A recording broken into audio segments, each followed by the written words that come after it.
Nuevamente con ustedes este programa de Conocimientos TV. El día de hoy vamos a estar conversando con un profesional de la medicina.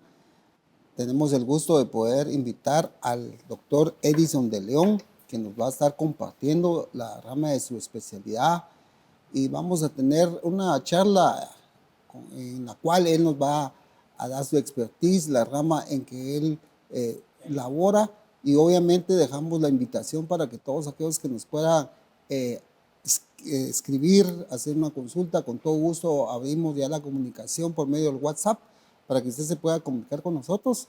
Y yo no tengo nada más que decir, más que darle la bienvenida, doctor. Hola, Usted ¿qué es tal? el que Mucho va a estar gusto. hablando. Bendiciones a todos. Mucho gusto. Gracias por la invitación. Es un privilegio realmente estar aquí con ustedes el día de hoy. Bueno, doctor, para que no me reclame después que yo soy el que hablo, le dejo toda la palabra. Díganos su nombre completo, su experiencia, su rama y todo su expertise, doctor. Ok, bueno, soy el doctor Edison de León. Soy médico cirujano, egresé de la Universidad de San Carlos de Guatemala. De hecho, pues estoy cumpliendo este mes 25 años de graduado. Y luego pues hice mi especialidad de urología en la Universidad Autónoma de Barcelona, en España. También ahí hice el posgrado, un máster en andrología.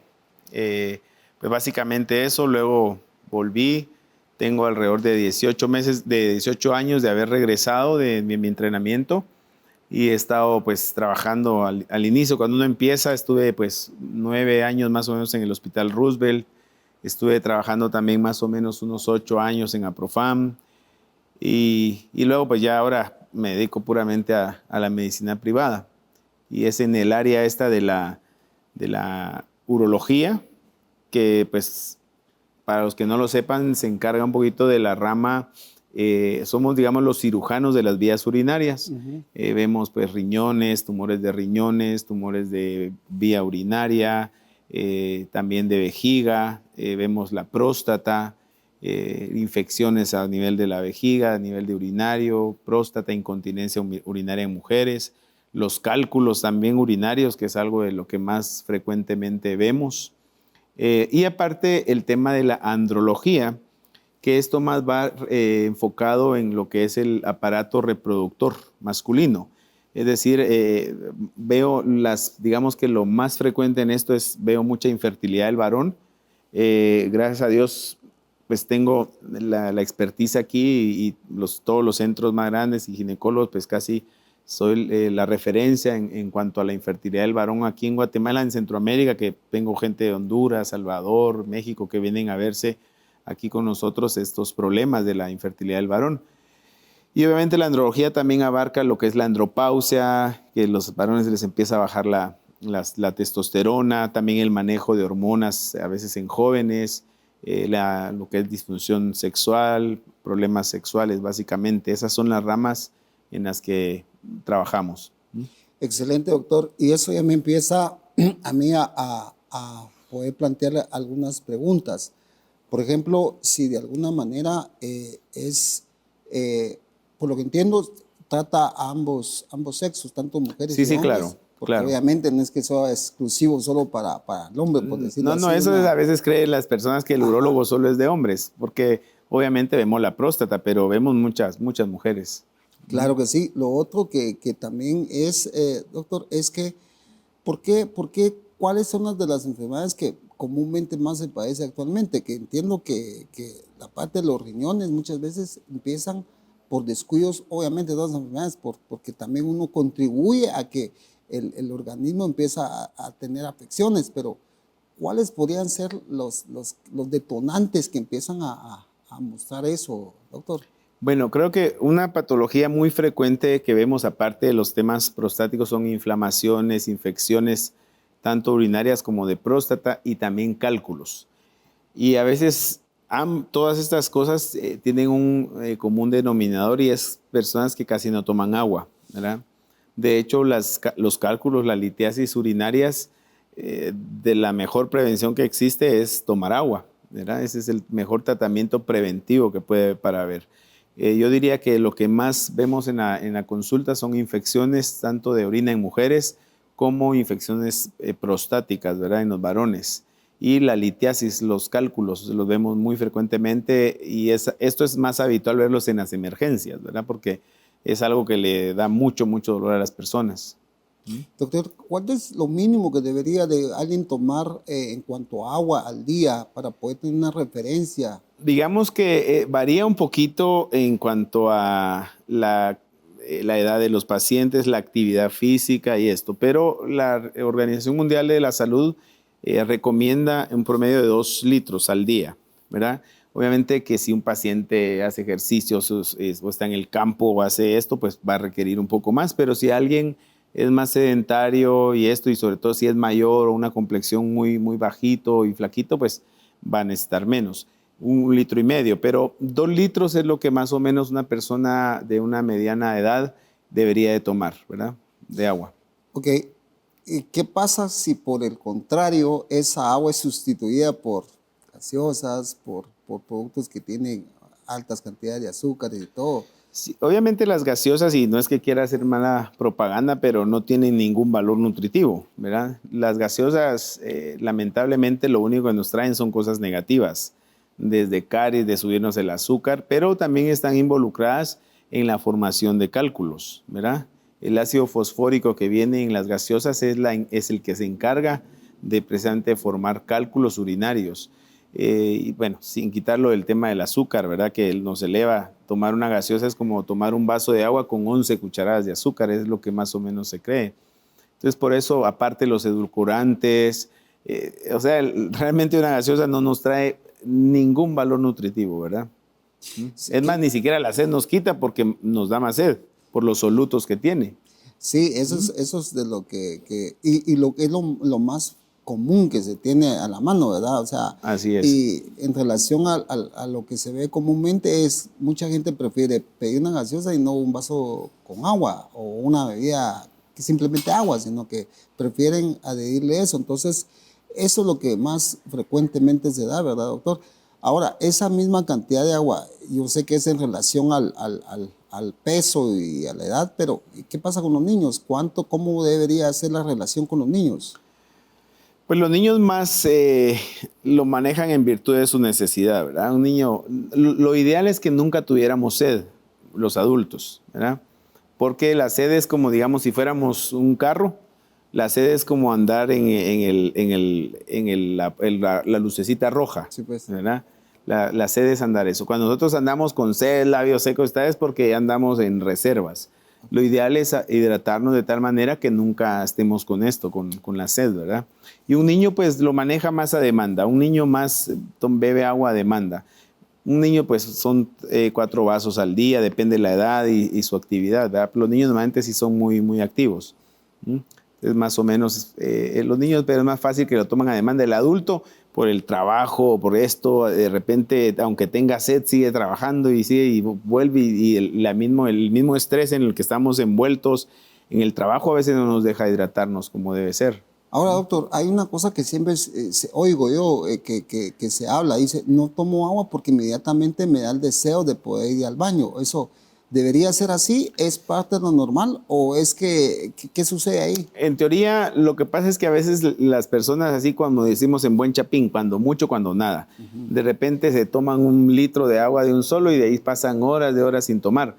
Lo ideal es ir hidratándonos periódicamente, ¿verdad? Es ir tomando un vaso en la mañana, por ejemplo, al despertar, que además nos viene bien porque nos va a llenar un poquito el estómago y nos va a disminuir la capacidad gástrica.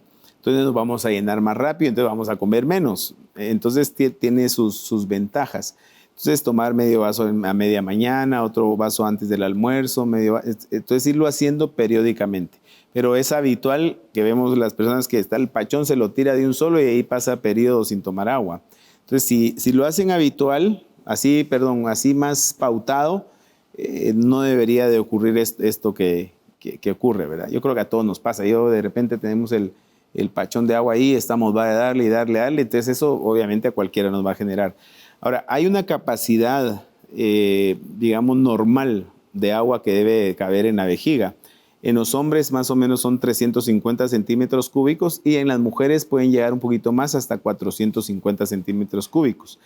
Entonces, esa es la capacidad normal. Si la vejiga le damos mucha agua y llega a esa capacidad, pues obviamente va a ir a orinar. Pero una persona que está orinando muy frecuentemente, siempre hay que descartarle infecciones, ya sea de próstata o de vejiga o inflamaciones de la vejiga. O también en nuestro medio siempre hay que investigar diabetes, ¿verdad? Que es uno de los signos claves, es la poliuria, que es ir a orinar muy frecuentemente. Eso es algo que siempre tenemos que hacer una determinación de azúcar. Gracias, interesante. También antes de irnos a la pausa, también iba enfocado también, como que ya tocó eso, doctor, y no sé si lo va a dejar a medias, pero al regreso a la pausa creo que vamos a expandirnos sobre eso.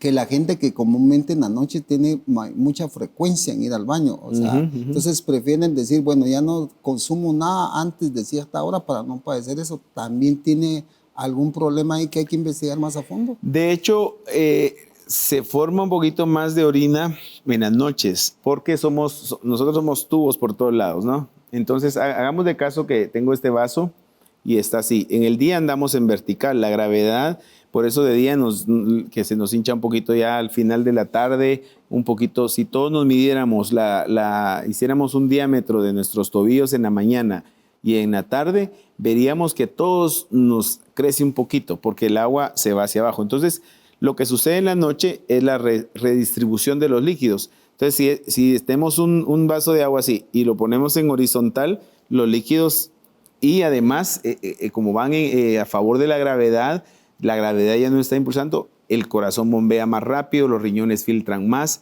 Entonces, puede tenderse a fabricar un poquito más de orina en las noches. Ahora, es una parte de las recomendaciones que damos a los pacientes, sobre todo prostáticos, que su capacidad vesical va disminuyendo, es que a cierta hora de la tarde, 4 o 5 de la tarde, ya no tomen agua, precisamente teniendo en cuenta ese problema, ¿verdad?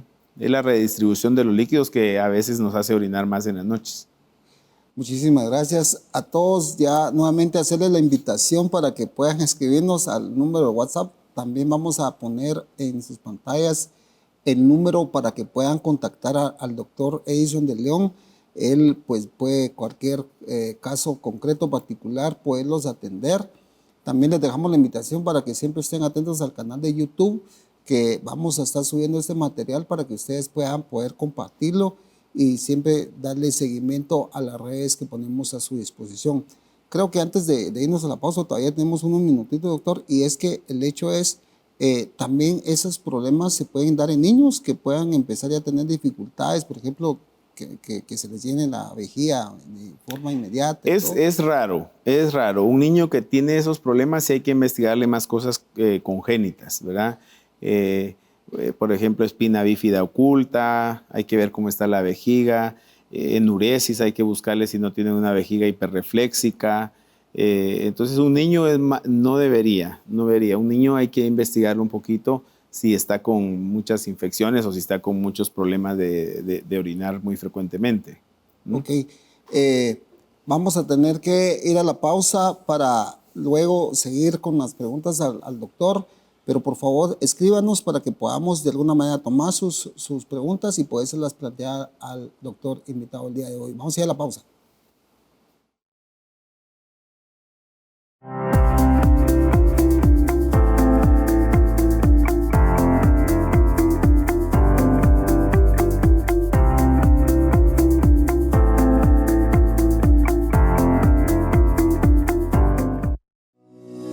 CPA de Guatemala S.A. Asesoramos iglesias, asociaciones, fundaciones y empresas mercantiles en las áreas legal, financiero, recursos humanos y fiscal, implementación y capacitación para facturas electrónicas. Llámanos al teléfono 2362-8209 o escríbenos al correo info@cpadeguatemala.com.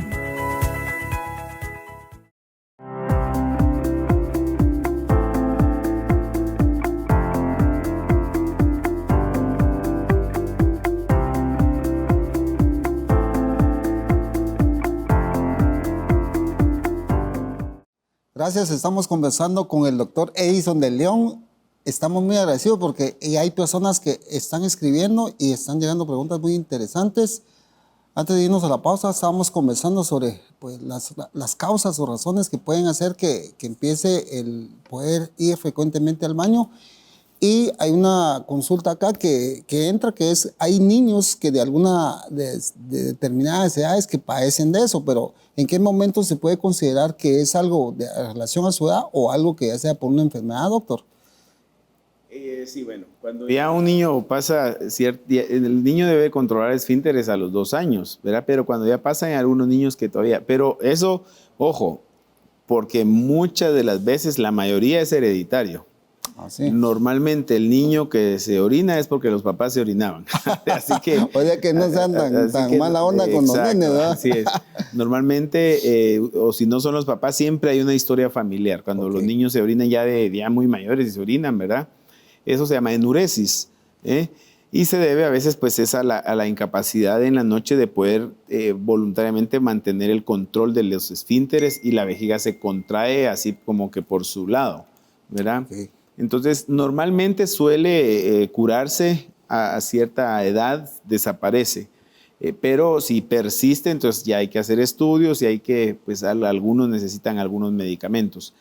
Hay tratamiento para eso, o sea, hay tratamiento donde uno le puede dar un medicamento a los niños para que hagan menos orina en la noche, fabriquen menos orina, entonces eso no los hace que vayan a orinar muy frecuente. La desmopresina es lo que más utilizamos para eso.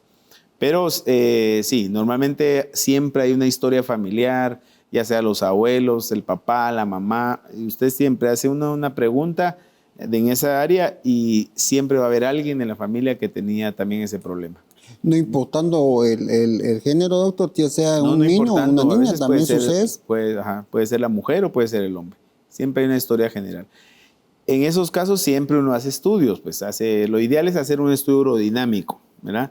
Pero como en los niños habría que manipularles las vías urinarias, entonces uno se espera y uno intenta ser más conservador.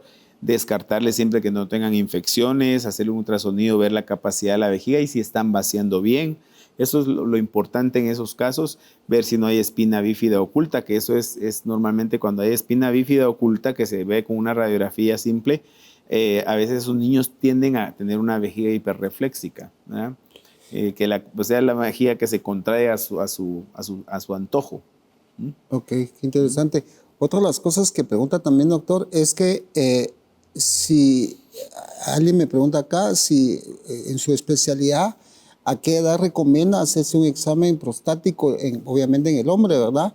¿Y qué métodos utilizan? Si puede ser en sangre, antígeno, ¿cómo puede ser? Sí, normalmente el consejo es que a partir de los 40 años todos los varones se estudien cada año, ¿verdad? Cada año. Esto digamos que es el cáncer de próstata, es por la razón por la cual tenemos que hacer estudios. Aunque no tenga ningún síntoma, ninguna molestia, cada año se aconseja hacer una determinación prostática. Normalmente la valoración prostática incluye 4 aspectos. El número 1 es un interrogatorio donde uno más o menos puede ver cómo fue la forma de orinar de un paciente, ¿verdad? Si está orinando muy seguido, si orina muy finito, si le cuesta orinar, si se tarda mucho. Uno más o menos en ese interrogatorio intenta ver cómo está orinando. Cómo está orinando el paciente. Ahora, el segundo punto es un ultrasonido, donde uno mira la capacidad de la vejiga, tanto de llenado como de vaciamiento, y el volumen prostático. Eso nos sirve para ver esto, ¿no? El tercer punto es el antígeno prostático, que ese es un examen, una determinación en sangre. Es una proteína que se produce únicamente en la próstata y nos habla de la actividad bioquímica de la próstata. Cuando el antígeno normal es de 0 a 4. Cuando está por arriba de 4, uno tiene que luz amarilla, porque eso puede ser, no quiere decir que tenga algo, ojo, ¿verdad? Esto puede ser que el paciente esté teniendo una enfermedad maligna gestándose dentro, ¿verdad? Y el 4 aspecto, y yo creo que por eso hacen muchos la pregunta, ¿verdad? Sí. Es que si se hace tacto rectal o no. Normalmente cuando el paciente es joven, 40 años, el ultrasonido normal, el antígeno normal, pues uno puede dejar de hacer el tacto, ¿verdad? Ya cuando empiezan a haber síntomas, que la mayoría empiezan como a los 50, a empezar a tener síntomas urinarios, se aconseja que aparte del antígeno, aparte del tacto, aparte del antígeno, del ultrasonido y del interrogatorio, se haga el tacto rectal.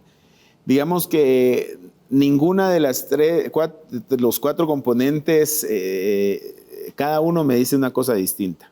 Por ejemplo, el tacto me dice cosas que ni el ultrasonido, ni el antígeno, ni esto me dice. Entonces, a partir de los 50 sí es bien vital que por lo menos la primera vez y cada 2 años se haga un tacto rectal, ¿no?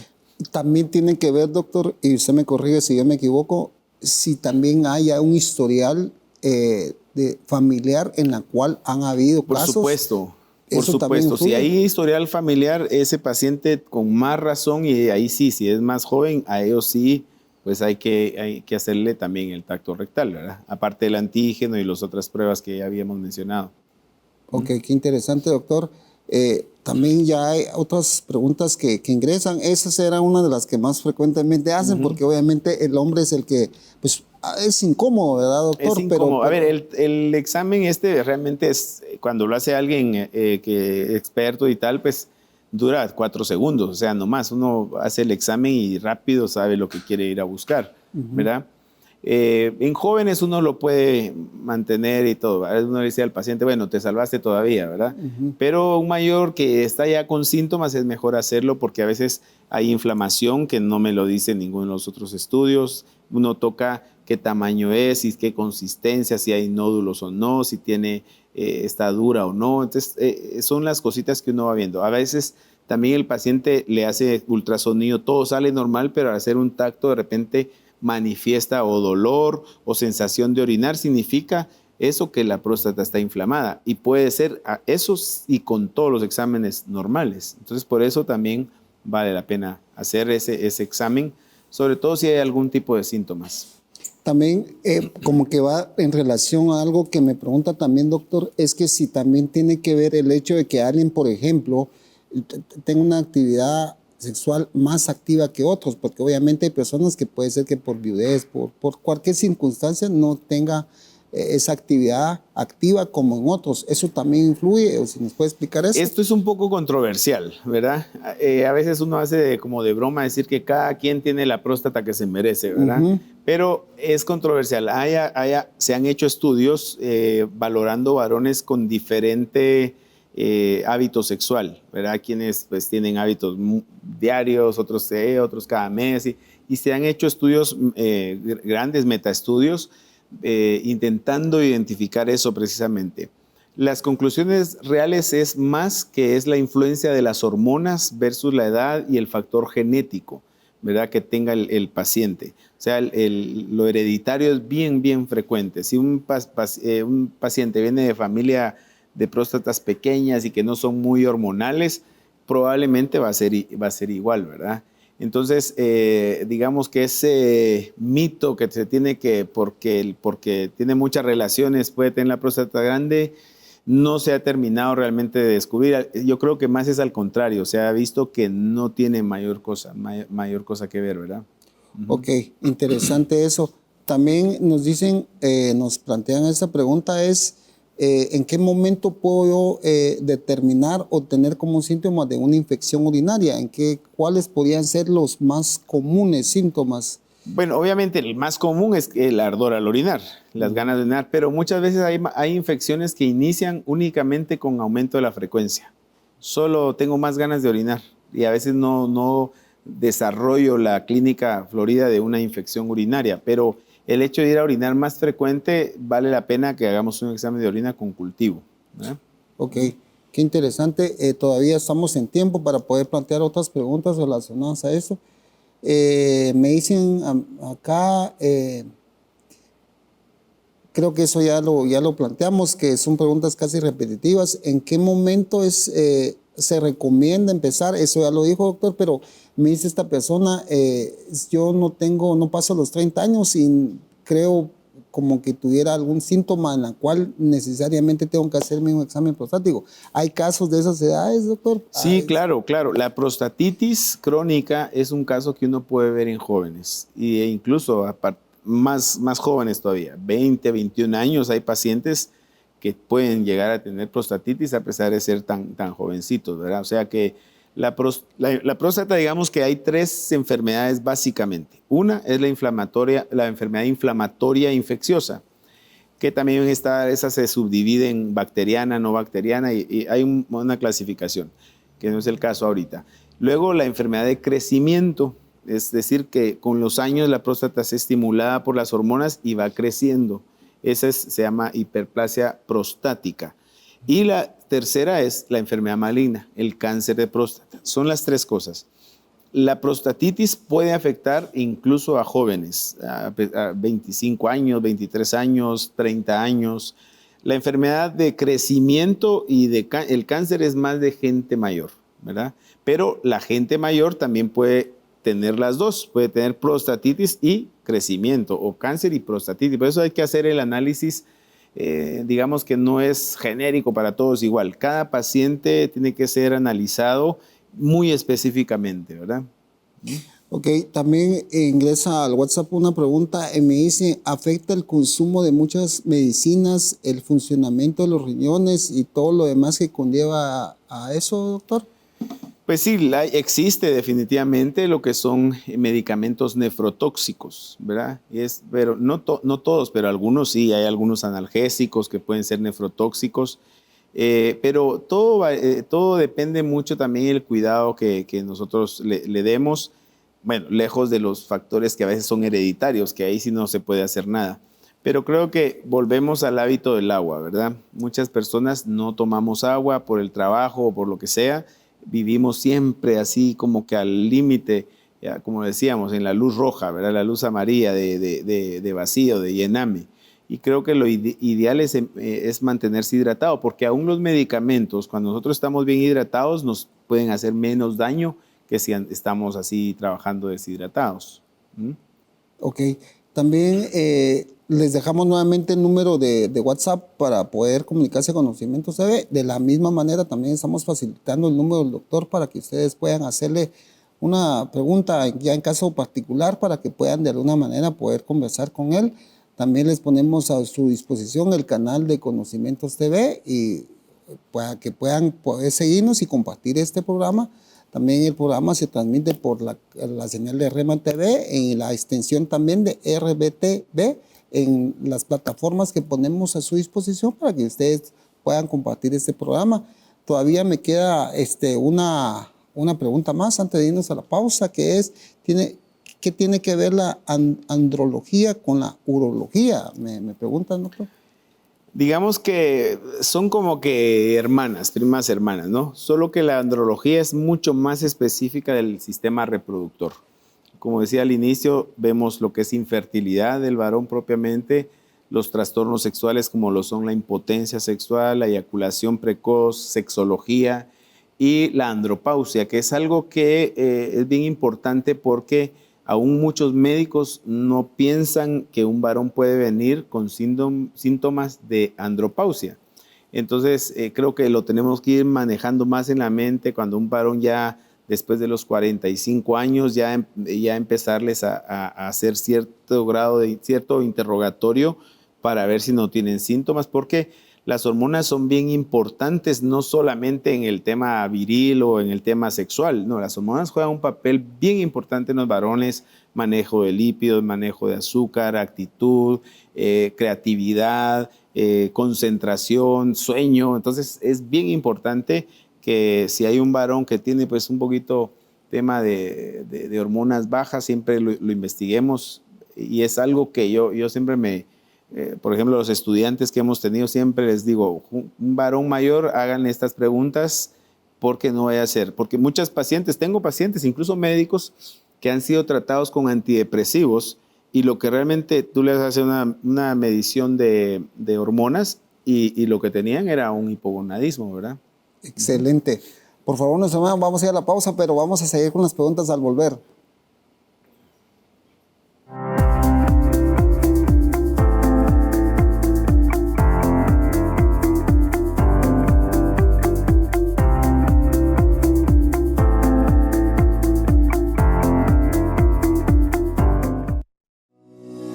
CPA de Guatemala S.A. Asesoramos iglesias, asociaciones, fundaciones y empresas mercantiles en las áreas legal, financiero, recursos humanos y fiscal, implementación y capacitación para facturas electrónicas. Llámanos al teléfono 2362-8209 o escríbenos al correo info@cpadeguatemala.com.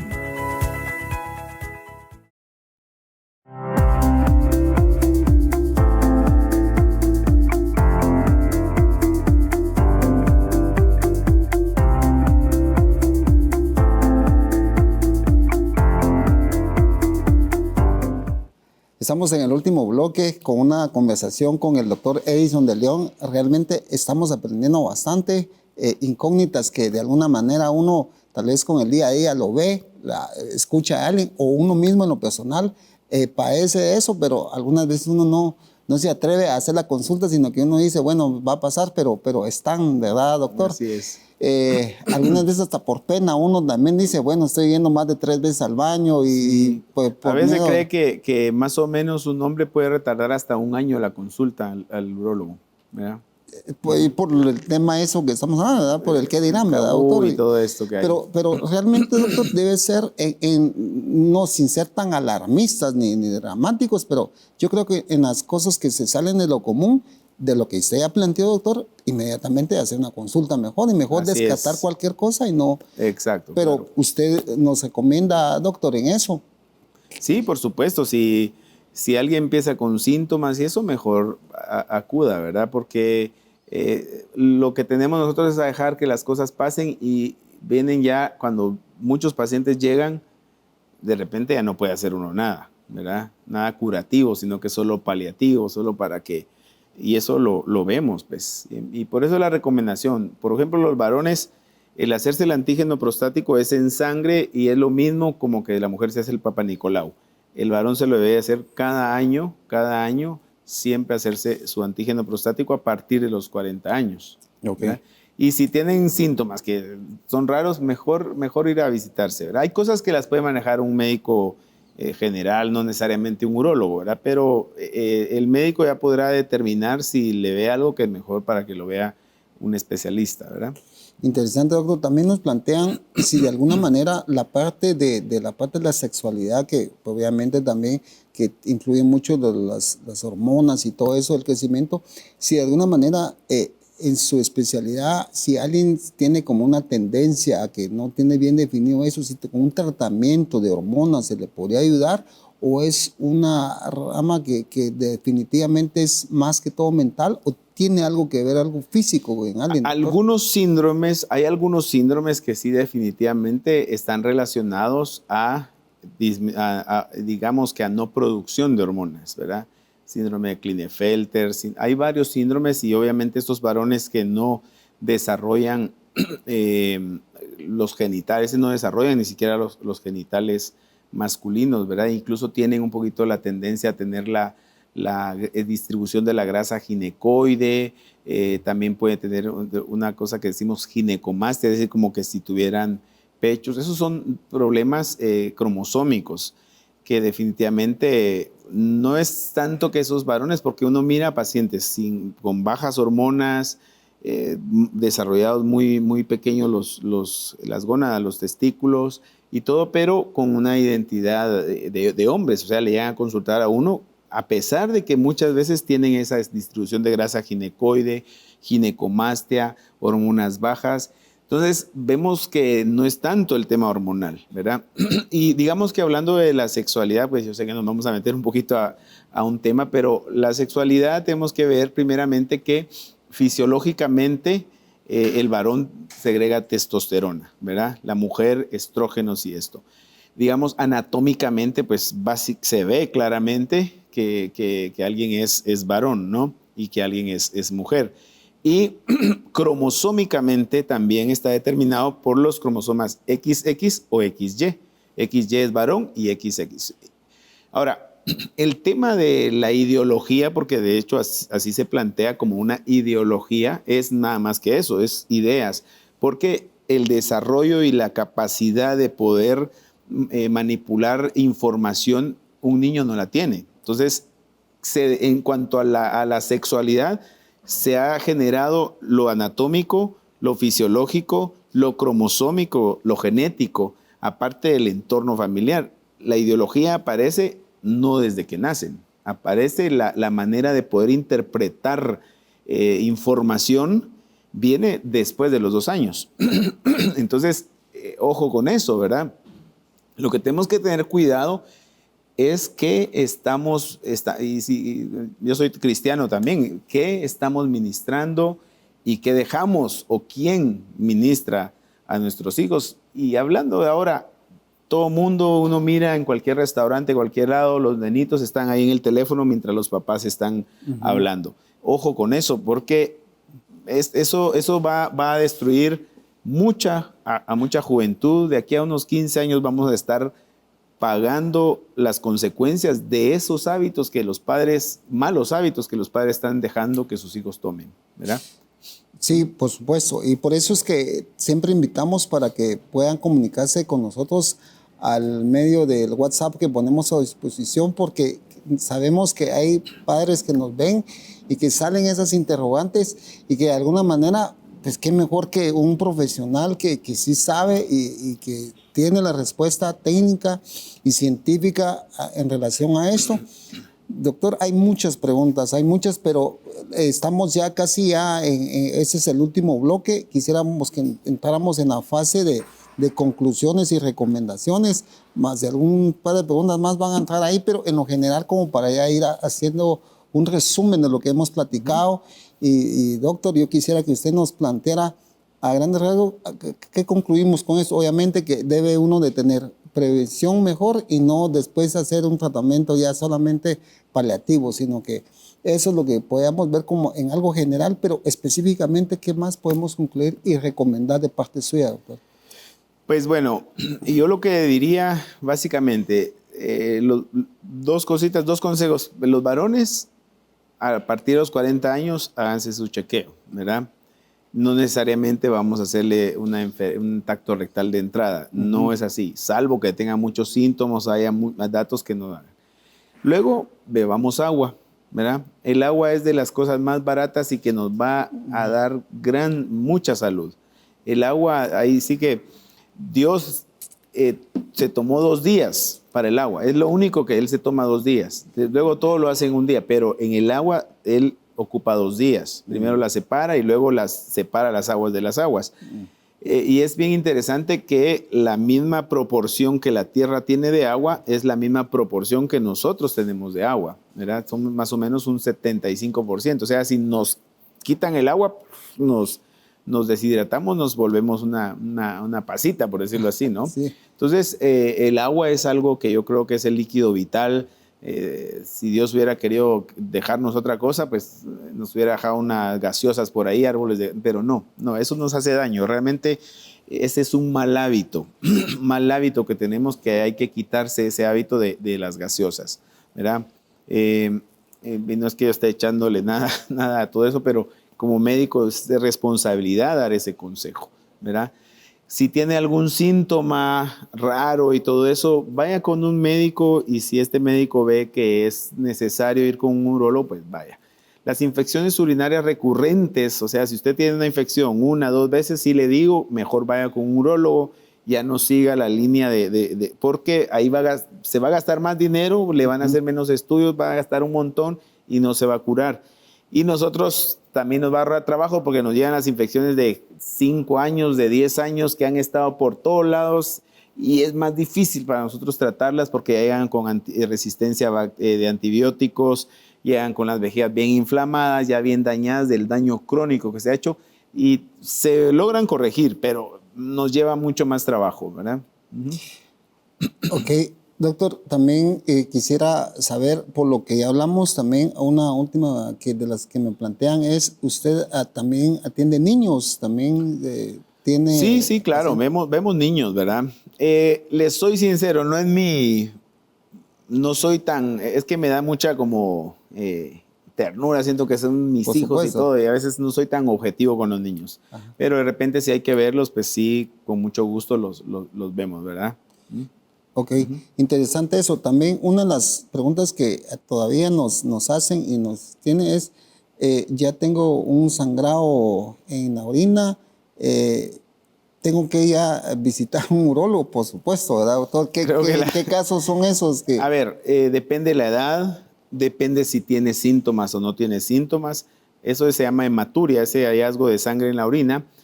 Hay 100 causas de hematuria, ¿verdad? Pero sobre todo lo que conviene es descartar las causas malas, porque hay una hematuria puede venir por cáncer en el riñón, por cáncer en vías urinarias, por cáncer en vejiga, por cáncer en próstata.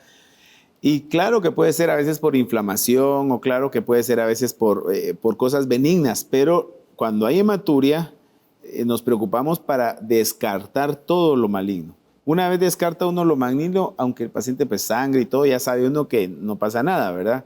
Pero es importante que ante una hematuria sin síntomas sobre todo. Ahora, si es una hematuria que el paciente tiene ardor, que tiene molestias y todo eso, lo más probable que sea una inflamación y sea una infección que le causó ese sangrado. Pero las hematurias que no tienen síntomas, ojo, esas hay que investigarlas. Ok, también me plantean acá, doctor, ¿la vasectomía puede perjudicar mi potencia sexual, dice? No, la vasectomía es prácticamente lo que hacemos únicamente es cortar y ligar el conducto deferente. Y en esa área anatómica no hay ninguna, ni nervios, ni arterias, nada que tenga que ver con el mecanismo de la erección. ¿Y toda vez hecho eso, doctor, puede ser reversible o es definitivo? Normalmente es una técnica que uno se la plantea al paciente como irreversible. Pues gracias a Dios, le repito, por el tema de la andrología yo veo mucha infertilidad del varón y digamos que creo que tengo la serie más grande de reversiones, ¿verdad? La reversión funciona más que nada en los primeros 5 años. Es donde mejor funciona, las mejores tasas. La permeabilidad después de una vasectomía, hacemos la cirugía de volver a conectar todo y volver a unir todo, se logra más o menos en un 90% de los casos. Pero las tasas de embarazo, que al final es lo que interesan, sí tienen mucho que ver con el tiempo en que se ha hecho la vasectomía. Los de 5 años son los que mejor van, luego los de 10, los de 15 y los de 20. O sea, mientras más años hayan pasado, las posibilidades son más bajas. Pero se puede revertir. Sin embargo, no le plantea uno al paciente que se va a hacer una vasectomía que la puede revertir, porque esa es una pregunta que le hacen a uno. Quiero que me haga una vasectomía reversible. Y eso no existe. No existe la vasectomía reversible. Aparte es que podamos hacer la reversión, pero la técnica de la vasectomía en principio es irreversible, ¿verdad? Por supuesto. ¿Y hay frecuentemente sucede eso, doctor? Que la gente al final desiste. Yo creo que yo veo un poquito más, por eso que yo veo mucha infertilidad. Y entonces hacemos más o menos 1 o 2 veces al mes, hacemos una reconstrucción de vasectomías, ¿verdad? Sí existen, la mayoría, diría yo un 98% de los casos es por una nueva pareja, ¿verdad? Una nueva esposa, ¿verdad? Entonces dejan a la esposa anterior y están con una nueva pareja y por eso quieren tener. La mayoría de veces es por eso. Interesante, bueno, muchos todavía ahorita viendo este programa van a decir, bueno, todavía tengo una oportunidad más de poder ver si consulta al doctor y todo.